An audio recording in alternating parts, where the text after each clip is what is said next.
Nk'uko mubibona rero dutangiye tubibwira ni Eric Bizimana muri kumwe nk'uko bisanzwe Corozone screen za Rwanyonga TV. Tubanje kubasuhuza rero tunabashimira share, comment, subscribe mwakoze. Nk'uko mubibona rero buri munsi ujyana n'ibyawo, buri munsi tuba tubafitiye agashya kajyanye n'igihe. Uyu munsi rero twabazaniye umutumirwa, ni umutumirwa nk'uko mubibona. Ni umumama mwiza, ni umumama ubona ko yiyubashye, ni umumama ubona ko yavugira n'abandi bamama bigakunda. Tangire rero nawe abibwira. Muraho neza? Nitwa bande? Mwibwire abakunzi ba Rwanyonga TV. Mukeshimana Esther. Murakoze cyane. Mukeshimana Esther ni muntu ki? Ni umumama, ni umukobwa? Wenda ntababeshyera kandi ni umumama. Murakoze rero. Hanyuma rero bakunzi ba Rwanyonga TV, nkuko mwabonye mukomeze mukore share, comment, subscribe. Uyu munsi murabona ko ari agashya, ni ibintu byiza cyane. Ni ukuva mu bwiza tujya mu bundi. Iminsi yashize twari kumwe n'abana, abakambwe, abasaza ndetse inkumi n'abasore tugerageza kubagezaho. Uyu munsi rero turi kumwe n'umumama, nta kindi turi buganireho cyane. Nifuza ko tuganira ariko ku buzima bw'abamama. Ubuzima bw'umumama uyu munsi ububona gute mama? Ubuzima bw'umumama uyu munsi ndabona ari ibintu bigoye, ntabwo byoroshye. Gute? Iyo uvuze gutyo ngo biragoye ntibyoroshye, bituma buri muntu wese yagira n'amatsiko akavuga se abamama bafite ikihe kibazo, bagowe n'iki? Kandi tuzi ko turi mu buyobozi buzima, buri muntu wese afite ijambo ringana n'irya mugenzi we. Mugerageze mudusobanurire. Urabona abamama muri iyi minsi ikintu kibagoye, urabona ibintu birakaze, birahenze, ibintu byose. Urabona umuntu w'umugabo ntabwo akibikora wenyine mu rugo ngo bikunde, bisaba kugira ngo bafatanye n'umumama. Umumama rero ni abantu batari bamenyereye ibintu byo gukora, ibintu byo kugira gute, urumva ni ibintu bibagoye kugira ngo bahurize hamwe. Murakoze cyane, ukoze hasi rero unyibutse ibuye. Iminsi yashize nahoze mbona mama wanjye nawe akora imirimo nk'iy'abagabo, ntekereza ko na mbere hose batajyaga babikora, ariko ibyo bintu iyo mirebye yewe ntakubeshye biranshimisha kubona umuntu w'umumama yatera intambwe agafata umwiko akajya kubaka, akajya mu gikwa kubaka inzu, akabasha gukora buri kimwe cyose cyitwaga icy'umugabo. Ni ibintu byiza cyane kuko uyu munsi umugabo ashobora kuba yarwara, ashobora kuba yajya kure y'urugo. Icyo gihe rero nawe ugomba kwigira, kwishakira ibisubizo. Mbonereho n'abayobozi bacu bazanye iyo gahunda yo kwigira no kwishakira ibisubizo. Hanyuma mama, uretse ubwo buzima tutakwita ko bwaboroheye kubera ko mutari mubimenyereye, hari ikindi kibazo kiri ku mumama uyu munsi kitari ku mupapa? Hari n'ubwo ukora umugabo n'uko undi yazanaga aba akituzanye kuko yabonye hari icyo uri gukora, bigateza ikibazo mu rugo. Ibyo bintu rero niba hari abapapa cyangwa se abagabo biri kurangwaho ibyo bintu batukosore, bumve ko umuntu ari nk'undi. Icyo bita uburinganire, ntekereza ko ari nk'ibyo byose ni ugusharinga cyangwa se gusangira byose, imirimo, ibitekerezo, akazi, imibereho. Umumama rero ndamushimira by'umwihariko, nshyimiremo na mama wanjye namwe mwese kuba mwarabashije kumva ko namwe mwatera intambwe mugakomera, mukabasha gukora bimwe byitwaga iby'abagabo. Hanyuma rero nananenge abagabo bamwe bumva ko umugore niba ahagurutse akajya mu kazi, akajya gukora, akagira icyo yinjiza, umugabo ahubwo agomba guhita ashyira akaguru hejuru y'akandi. Ibyo bintu ntabwo ari byo, nyamuneka niba hari umugabo ubikora mugerageze mubikosore, mwumve ko mu rugo ari ugufatanya. Umwe yazana 1000 undi akazana 500 cyangwa se mwese nubwo haza 100, ariko mwese mukagerageza mugakora. Bantu rero mufite iyo myumvire, bagabo mufite iyo myumvire, mugerageze mubihagarike. Hanyuma icyo twakwita ko nk'ubukire, reka dukoresha iyo mvugo, igihe umumama yinjije byinshi, umupapa akinjiza bike, mwe mubibona mute? Icyo gihe habaho ubwumvikane cyangwa bishobora no gutera umwuka mubi? Hari igihe haba ubwumvikane, hari igihe biteza umwuka mubi, umugore agasuzugura uwo mugabo kubera ko ari we usa nk'ugize urugo. ahantu henshi rwose biba n'ikibazo cyane. Mm. Byiza rero ni uko ni nk'uburinganire nyine, ni uko umwe azana n'undi akazana Mm. bagashyira hamwe. Mm. Naho abagore bamwe na bamwe iyo bagize ibirenze iby'abagabo nabyo biba ikindi kibazo. Mm. Aha, hanyuma wa mubyeyi we munyihanganire mugerageze imbabazi gatoya, ngize amahirwe mbabona muri ba bandi bita ngo abasheshe akanguhe, ntabwo uri nkundarubyino, ibyo ari byo byose ufite ubunararibonye kurusha uko twaganira n'umwana w'imyaka 20. Hanyuma se mubyeyi mwiza, nabaza nti muri iyi minsi iyo urebye turi kubona ikintu bita ubutane, imanza z'ubutane cyangwa se divorce mu ndimi z'amahanga, icyo kintu ukibona ute? Icyo kintu ukivugaho iki? Icyo kintu ubona ari iyihe ntandaro yacyo?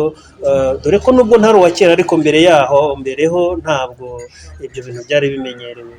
Mutekereza ko ibi bintu birimo birazanwa n'iki cyane muri iyi minsi? Murakoze. Hari ubwumvikane bukeya bitewe n'ako kazi umugore agiye gukora. Ako kazi agiye gukora arakora mu bagabo nyine barakorana bisanzwe. Umugabo rero nabyumva ntabyakire, avuga ati uriya mugabo arajya mu bibi, arakora bibi, bigatuma mu rugo haza umwiryane bitewe n'uko umugore yahagurutse akagenda. Umugabo aravuga ati rero wa mugore we, nimba uri kujya gukora hariya gukorana n'abagabo bose mbishaka, nimba uri kujya gukorana n'aba simbishaka. Umugore ati nanjye nzajyayo, ese kutama ibyo nkeneye byose kiwambuza kujyayo. Induru zikaba gutyo, umugore nyine akavuga ati sinabireka, dore nta kizana, nta sabune, nta kintu na kimwe nzana, kandi abana bariga bakeneye imyambaro, bakeneye ibiki, ngomba kugenda. Umudamu rero akagenda ku ngufu. Ubwo rero ni aho hantu biri kugenda bituruka mu bintu by'imibereho. Aha, hanyuma nubwo amase ya kera atagira mu rutaro, kera ntabwo nigeraga numva izo gatanya, nta nubwo nigeraga numva izo divorce. Mu by'ukuri si uko ingo zari paradizo, nazo zarimo ibibazo, ariko icyo gihe nyoberwa ibanga bakoreshaga kugira ngo babashe kurwana no kubyihanganira ibyo bibazo, kuko ibibazo byo ntibijya binabura, ntibishobora kubura, turi mu isi yabyo. Ahubwo mwe mwandushije nko kubona izuba, mubona ari irihe banga ingo za kera cyangwa izo hambere zakoreshaga ritandukanye n'ibanga riri gukoreshwa muri iyi minsi, kuko izo manza n'ayo madivorce tutari tubimenyereye mbere? Icya mbere ni ubwumvikane, no gushakisha impamvu yatuma bagira ubwumvikane. Kumvira umugabo nyine, nimba adashaka gukora ukaba uretse, waba uretse nyine mukabanza mukabyigaho. Hari ukuntu byihorera icyo cyumweru wabireka akabireba ko wamwumviye n'iki bitewe n'ibyo muganira, ugatinda aho ugenda ukore, ugenda ugakora bigakunda. Aha, iyo urebye tukiri kuri iyo ngingo cyangwa kuri iyo suje, iyo urebye izo gahunda cyangwa izo manza z'ubutane no gutandukana muri iyi minsi, ubona ku mpande zombi dukome urusyo dukome n'ingasire, twavuze ku bagabo gusa, ariko tuvuge no ku bamama, ubona ari uruhe ruhare nabo barimo barabamo, cyangwa se abamama bamwe bashobora kubamo ibigwari, ari nabyo bitera iyo ntandaro yo gutuma ubwo butane bwabaho, ku buryo umuntu ushobora kuba yaba amaranye n'undi imyaka 2, 3, 5, 10 se babyaye 2, 3, 4, 5, ugasanga baratandukanye. Mu by'ukuri ubona ko ari hehe abamama bo bamwe bemera gushukwa n'umubi bakaba ibigwari? Ubona ari hehe bakunze kunanirirwa kuri icyo kintu? Ni hehe intege zabo nke ziri? Bituruka ku bintu by'imibereho yo mu rugo. Mama akavuga ati genda abona bicanze, umugabo ari kuntesha umutwe, hagira n'undi mugabo umuvugisha akamwakira akamwumva, kugira ngo imibereho nyine ayikomeze. Wa mugabo rero iyo amaze kubona ko umugore yinjiye muri iyo sisiteme yo kujya mu bandi bagabo, kandi umugore ari kuvuga ati ninjyayo ndabona amavuta, ndabona ibirayi by'abana, ndagira gute se ntibivugana n'uriya biragenda gutya, urumva wa mugabo amaze kubibona ntago mu rugo haba amahoro, niho hava intandaro yo gushwana, hakaza ubutane. Na wa mugabo rero nayo yabonye umugore ari muri ayo, hari n'umugabo uhita uvuga ati nanjye nzajya nigendera, nawe akigendera. N'abo badamu na wa mugore we akaza kumubona, nabyo n'ubundi biba ikibazo mu rugo. Ni ahantu mbona intandaro zituruka. Aha, hanyuma mwebwe mwadutanze kubona izuba cyangwa se mufite ubumenyi bwinshi kuri ibi bintu. Iyo urebye kuri gahunda y'ubutane cyangwa divorce, usanga ni nk'izihe ngaruka zigaragara mu butane y'umugore n'umugabo cyangwa se abashakanye batandukanye? Ku ruhande rw'abo bashakanye ni izihe ngaruka ubonamo? Ese ku ruhande rw'abo babyaye ni izihe ngaruka ubonamo?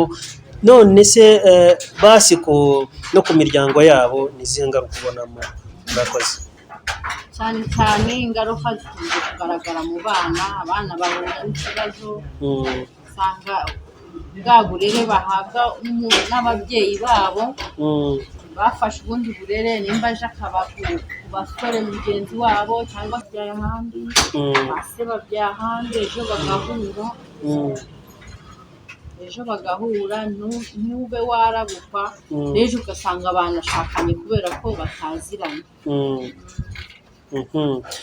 Murakoze cyane ku kiganiro, inama nziza duhaye. Mbarije abakunzi ba Rwanyonga TV, mukomeze mukoreshe ya comment, subscribe, tubashe kujya dukurikira ibiganiro cyangwa se ubutumwa n'inama yemwe bidatandukanye. Hanyuma ni ubuhe butumwa wasigira abantu bari muri process cyangwa muri gahunda yo gutandukana?